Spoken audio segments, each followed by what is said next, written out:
Now let's talk about economic measures. Some of the measures are also used in processes such as quality, cost, risk management, and integrated change control. These measures could be used to develop project metrics, determine when changes to the plan are needed, and evaluate progress, changes, and project success. Important to know that these measures aren't used on their own. That is, an organization would likely consider more than one measures when selecting a project. The first one is return on investment. Return on investment determines potential profitability of an investment by calculating the benefits received in relation to the cost. The return on investment is calculated as the average annual profit as a percentage of the initial investment. You can see here a formula.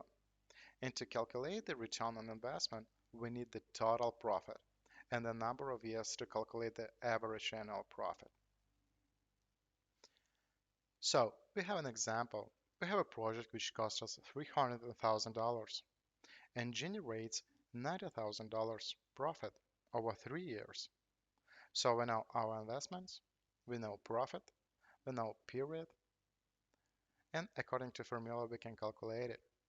So return on investment, we will have $30,000 multiplied by 100% and divided by $300,000. And we are getting result of 10%. So this gives a return on investment of 10%. But the return on investment method has some disadvantages.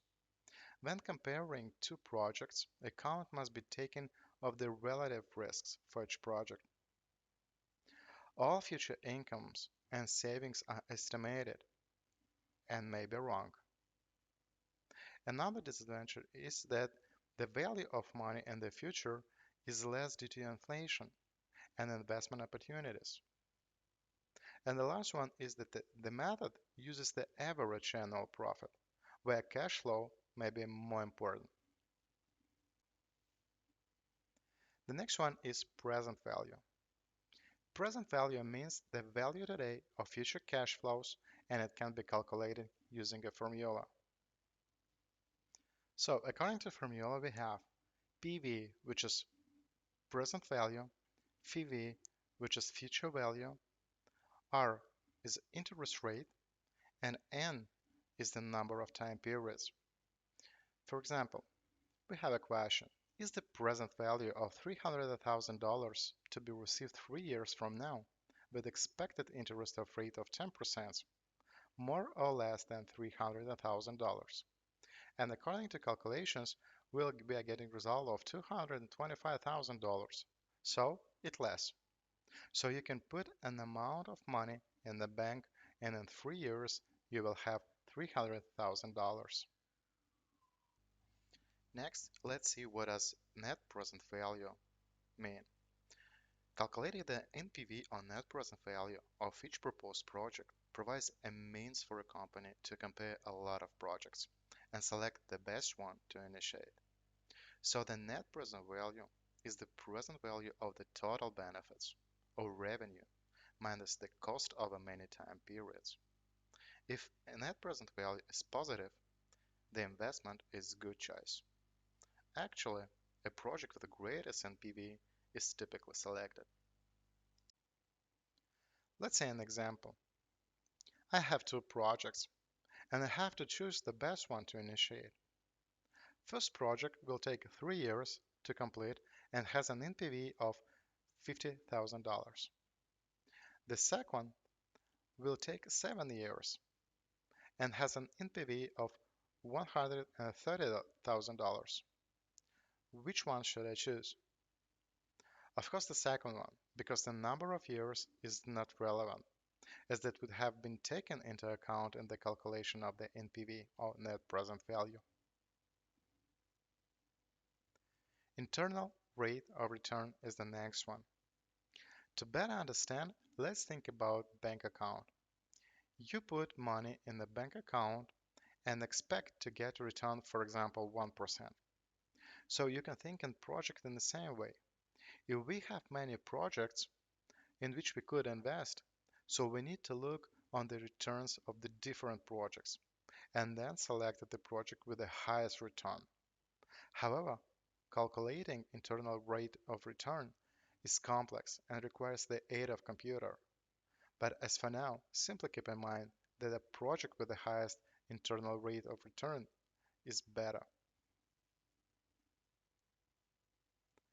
The next one is payback period. Payback period simply means that the length of time it takes for a company to recover its investment in the project before accumulating profit. For example, you have two projects. The first one has a payback period of 12 months and another of 18 months. Which one we should select it? Of course, the first project. In other words, the project with the shortest payback period is best choice. But remember, the payback period is likely to be one of the several financial factors. In some cases, the best choice might be a project that has a longer payback period, but it offers instead other various advantages. The next one is cost-benefit analysis. Cost-benefit analysis compare expected cost of a project to the potential benefits it could bring the company. For project selection purpose, benefits are the same as revenue, but revenue is not the same as profit. So a benefit cost ratio of greater than 1 means the benefits are greater than costs. When a benefit cost ratio or less than 1 means that costs are greater than the benefit. And when the cost benefit ratio of 1 means cost and benefits are equal. In other words, all the expected benefits of a project are placed on one side of the balance and the costs that have to be incurred are placed on the other side. The cost-benefit analysis can be executed either using benefit-cost ratio or net present value. The formula for benefit-cost ratio can be derived by dividing the aggregate of the present value of all the expected benefits by an aggregate of the present value of all the associated costs, which is represented as a formula.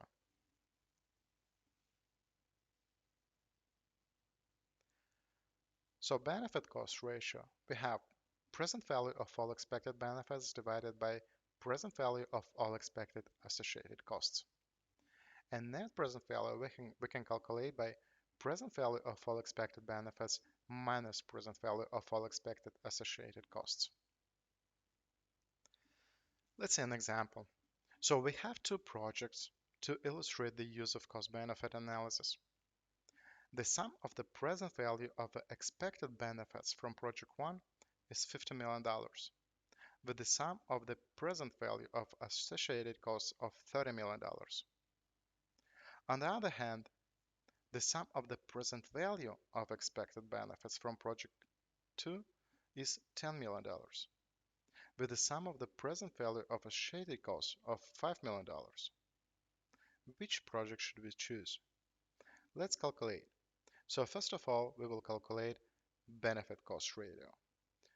We are getting $50 million divided by $30 million, and we are getting result of 1.67. For the second project, we are getting result 2. So we already see that the second is better because it has a greater ratio. Now let's see the NPV. According to formula, we are getting result $20 million and for project 2, $5 million. So here we can see that the project 1 is better of its higher NPV. And to sum up, in this example, cost-benefit analysis suggests us to choose the second project, while NPV suggests the first one.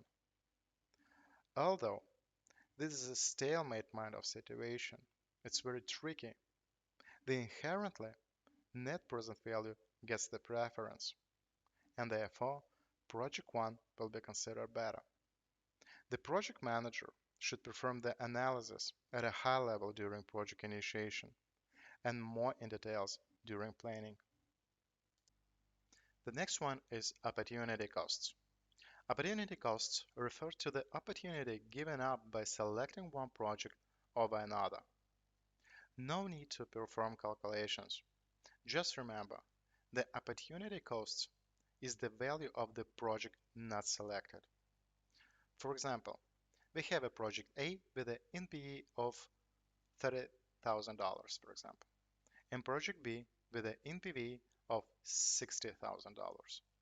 So the opportunity cost of selecting project B will be $30,000. Value of the project not selected, therefore project A. Sunk cost. Sunk costs are expended costs. For example, a company has a project with an initial budget of $1 million. The project half complete, but it's already spent $2 million. Should the company consider that we are already 1 million over budget when determining whether to continue with project or not? The answer is no, because the money spent is gone. Accounting standards say that sunk costs shouldn't be considered when deciding whether to continue with a troubled project or not. And the final one is law of diminishing returns.